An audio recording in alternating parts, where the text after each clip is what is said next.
What's going on, guys? Austin Zaback here with another video. Today we're talking about the future of Airbnb, the future of the Airbnb business, and if you're just a normal consumer that uses Airbnb, what does the future actually hold? And if you're brand new to my channel, my name is Austin. Like I said, I'm a real estate agent, a real estate investor. I've flipped about 2,000 properties collectively between wholesaling and flipping and my retail business. And I wanted to make a video really looking at Airbnb, and there is a lot to talk about. So if you are watching the video, make sure you stay to the very end, and if you wouldn't mind smashing that like button for the YouTube algorithm. So one of the reasons that I wanted to talk about Airbnbs is because apparently the word on the street is that a lot of people are starting to remember how nice it was to stay in a hotel, have a cozy robe, a fresh clean towel, a nicely made bed. Okay, but in all seriousness, a lot of new reports are coming out about the health and safety issues of Airbnb,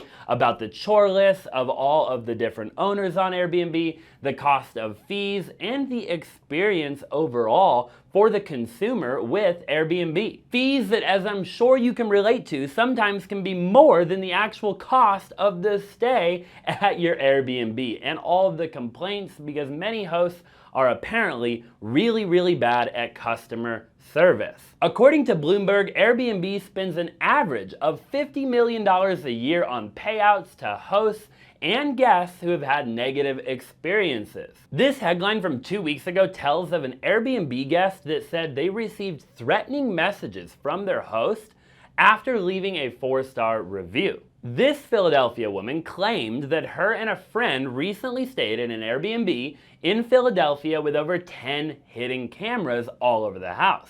She went on, including the showers and bedrooms. Some were disguised as sprinkler systems but had a camera lens. But according to Newsweek, this woman's experience is not unique. In 2019, a couple sued San Diego Airbnb owner after allegedly finding 3 cameras hidden inside the bathroom and bedroom of their rental property. That same year, vacationer Max Vest claimed to find cameras facing the bed in his Miami Airbnb. When you book an Airbnb, it's to be expected to see a list of all of the house rules along with some details about check-in times and must-see places in the area, but have hosts really gone too far? And recently there's been a ton of backlash for the amount of cleaning fees, curfews, and chores. Rules, of course, that hosts are expecting their patrons to abide by or else. According to the Daily Dot, cleaning fees have reportedly gone up year over year. So an article from April of this year in the Wall Street Journal shares data from analytics site AirDNA that claims cleaning fees increased an average of 9.8% from the first quarter of 2020 to the first quarter of 2021, and an additional 6.6% by the first quarter of 2022. Here's another one that tipped me right over. Curfews?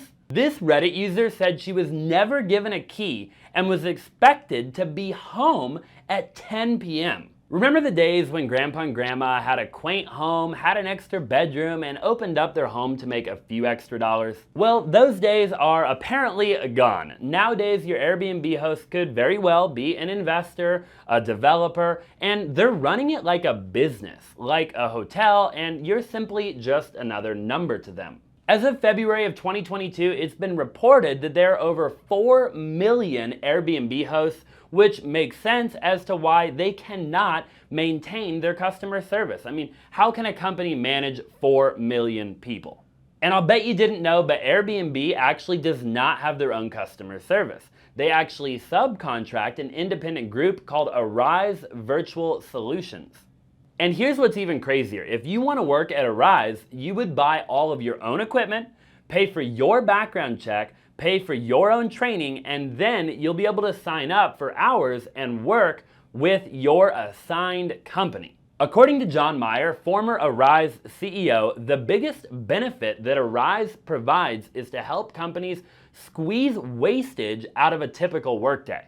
ProPublica reports to understand what actually happens to these employees, picture a hanging chain. The first link, of course, at the top, is a big company with many customers who have questions about their bill or some product or service. This company then contracts with Arise. The second link, Arise contracts with smaller businesses. The third link, these small businesses are often a lone person who incorporated because Arise's business model demanded yet another corporate layer. They contract with an agent, such as your customer service rep, who is, of course, the fourth and bottom link. So the agent assisting the big company's customers doesn't work for the big company. She is 3 links removed. So it's no wonder that there are so many customer service host issues. The third party that is assigned to your Airbnb complaint is overworked, underpaid, and overwhelmed, of course, with mountains of work. Despite all the poor experiences and municipalities changing, Airbnb is still pushing forward with unwavering numbers. Q4 revenue of $1.5 billion was 38% higher than Q4 of 2019. It also exceeded Q4 2020 revenue by nearly 80%. Q1 2022 of $1.5 billion in revenue was 70% year over year from 2021, and it actually exceeded 80% from pre-pandemic in 2019. So despite all the negative experiences, the negative things that we see, all the negative publicity that we see, the numbers don't lie. They're still growing as a company, and I'm sure we could talk about a lot more as it pertains to Airbnb. I actually, as a real estate investor, I do believe in Airbnb. I think that it really depends nowadays on, where your Airbnb is located if you're gonna do good. What the municipalities are doing in that particular area. If you're somebody looking to invest into an Airbnb, I do think it is a lot riskier of an investment than maybe a long-term rental. If you were gonna buy, a house where you were gonna put, a tenant in there for a year at a minimum, that is going to be a safer, quote unquote, investment than going and buying an Airbnb and basing your potential profitability off of potential numbers of what you're going to earn through Airbnb. However, with more risk comes potentially more reward,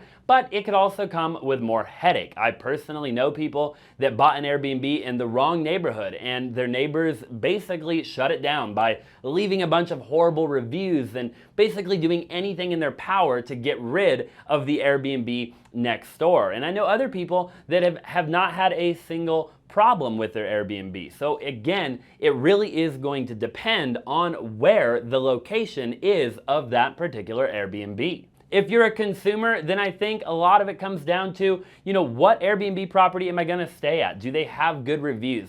Is that host known for providing a good experience to the actual person staying in the Airbnb, okay? And I think that'll really, narrow down when you're traveling and when you're doing stuff on what Airbnb you actually choose to stay at by looking at the reviews and actually reading the reviews. If you're going to, throw a party at an Airbnb and the host, explicitly says no parties, and then you go and throw a party, then everybody in that situation is obviously going to be upset. So whether you're an investor or you're a consumer or whatever it is that you're doing with Airbnb, I don't see Airbnb going anywhere anytime soon. I've actually read different articles of the Hilton chain, amongst other hotel chains that are either already getting into the Airbnb world or are thinking about getting into the Airbnb world. And they're trying to diversify as a hotel brand, realizing that a piece of their overall, clientele is now staying obviously at an Airbnb. They want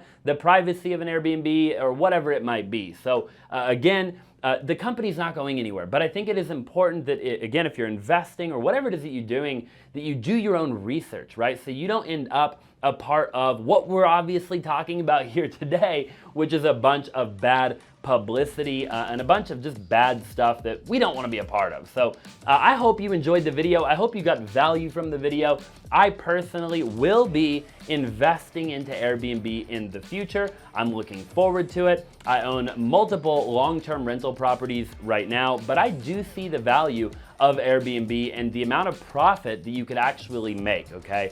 And I think that that is not gonna go anywhere again. So if you got value from the video, I would greatly appreciate if you would smash that like button for the YouTube algorithm, subscribe if you have not already, and I'll look forward to seeing you in the next video. If you have any questions, drop them in the comment section down below. That's it for today. See you in the next one.